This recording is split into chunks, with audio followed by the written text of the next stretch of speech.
Hola, welcome. Taro Mi Amor on the beach edition. Privileged to be able to be on the beach again this morning. The all natural studio is open, and we're going to do now our singles.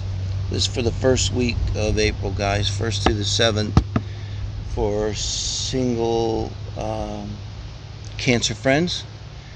And it's a little bit different if you haven't seen the singles reading.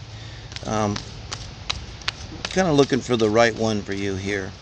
And we're going to try to identify your person. We use what they call the 4 pillars of a relationship. We look at the 4 aspects of the emotional compatibility, intellectual compatibility, sexual compatibility, and lifestyle or core value compatibility. And this is for super singles, I call it. We also, by the way, every Tuesday, Cancers is Gemini and Cancer Day. We already have the April month readings out from last Tuesday, and this is the first week in April. I'll do those every Tuesday, along with the quickies Monday through Friday, and Friday will be the weekend quickies. But here we're going to look for your person, clear the runway, as I say, and your soulmate's been circling, and for whatever reason, not landing. Maybe you've been crushing on somebody, and the universe is waiting for you to give it a go, which means just be super single. And now your person's going to land, and we're going to try to get to know them. Okay? Try to get to know them a little bit. Okay. Here we go. Cancer singles. Here we go. This is their emotional nature. Pentacles. See how that goes. Intellectual. King of Swords is coming in, and 3 of Wands. Sexual, 4 of Wands. And the Page of Swords. Huh. Interesting. Let's think about that one. Wheel of Fortune and the 3 of Cups. Hey, babe. So let's see who we've got here, guys. Emotionally, boy, with the 9 of Pentacles and the Knight of Pentacles, kind of like a 10 of Pentacles here. Very stable person. And I'm going to say this. In terms of getting to know them, so we'll look for stories, but what you're dealing with here is someone who's very grounded, very whole, very secure. You very rarely see this. It's like a joke. It's like how many? This is Maslow's 1% of people that are self-actualized.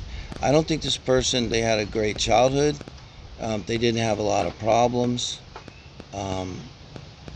They're emotionally stable. They're going to be.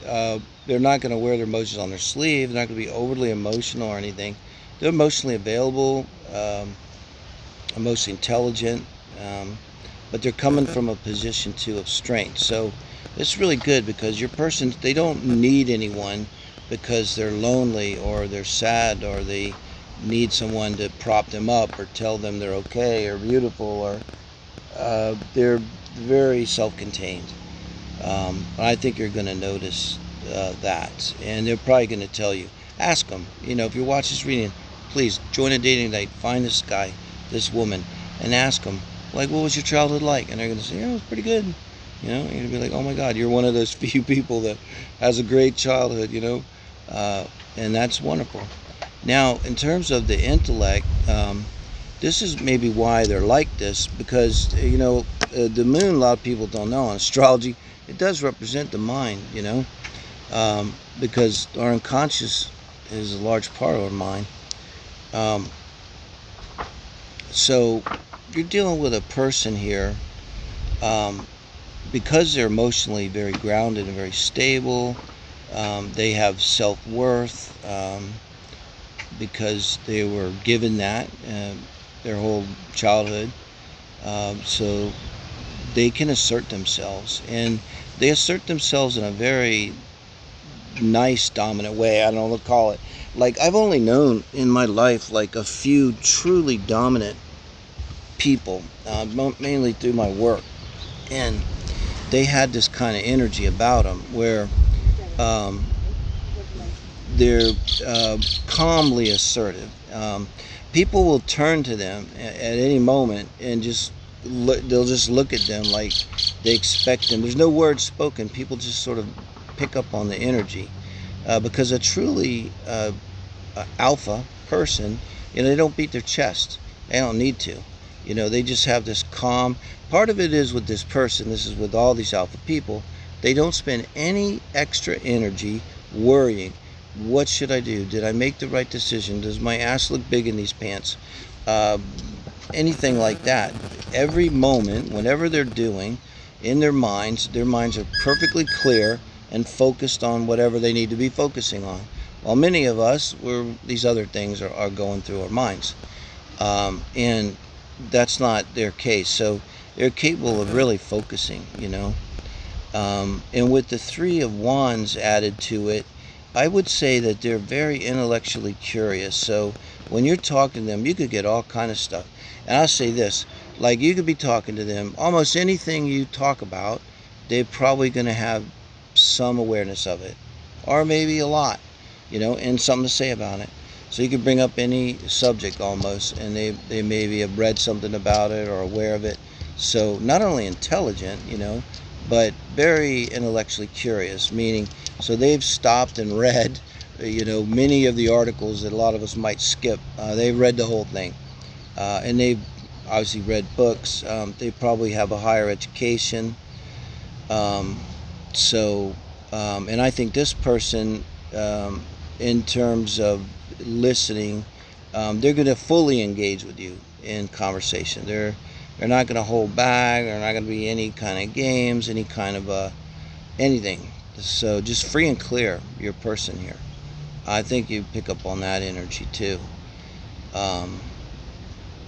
And then sexually, not sure what to make of the Page of Swords. My immediate feeling was this person, they may have been married to one person. This is just coming to me. Their whole life before you here that you're meeting, and so that's their one experience with sex. So if they tell you that story, then game over. If not, I think that in terms of sex, they're not that experienced. And remember, this is your person, this isn't bad, but they're not that experienced because they've been in a long-term relationship or ships. They've been in committed relationships their whole life, 1, 2, whatever it was. And I don't think, they're the kind of person that was out having a lot of sex, maybe in college or whatever. They focused on their work. I don't know. But not good or bad. But I think you might if you get that kind of story, that would not surprise me here, Cancers. And so with their core values here and their lifestyle, with the Wheel of Fortune and the Three of Cups, it sort of doesn't go with the rest of their stuff, but they may do something really different, like almost whimsical, like what they do. It wouldn't be something probably normal that you would normally hear people saying that they do for a living, because their mind opens up the Wheel of Fortune for them. Many opportunities and they could be someone that's very good at taking advantage of opportunities, and they might be someone who's social too, like for their job, like they have to entertain people, they have to they could do something international too. I got a feeling with this Wheel of Fortune, they deal on an international level here, and they can follow their gut instincts too. Could be trading or stocks or something, or that kind of thing, the financial end of things. But they have a good sense of when the winds are turning in their favor, when to take action, when to not take action. In terms of lifestyle and core values, they might not like to be too tied down with that Three of Cups there too. They maybe, with this situation here sexually, maybe they've spent a whole lifetime, being the partner, the provider, and they kind of want to have a little fun. Now I don't mean like third parties, no.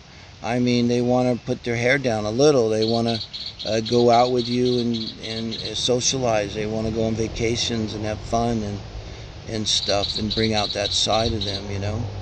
Um, so I think they'll give you that kind of vibe. I think this person would love to go on a long weekend to the beach, to the mountains, that kind of thing, and have a romantic weekend for one. That might be your first big thing to do together. And I think like when you do that, they're all kind of going to open up to you and you'll have sex, you know. In fact, that might be really good. A little bit of a seduction because maybe they associate sex with a home and a family. So, by going to like a cabin in the woods and lighting a fireplace and all, having dinner there together, yeah, that's going to put them right in the mood. All right. So, Cancers, let me know. Really, like, subscribe, share, send a comment. Let me know. Please join a dating site. That's the main thing. And go out. And I think if you see a few people, you're going to find that one of them is this here person we're talking about. And then you can let us know about when you're getting married. Thank you, kids.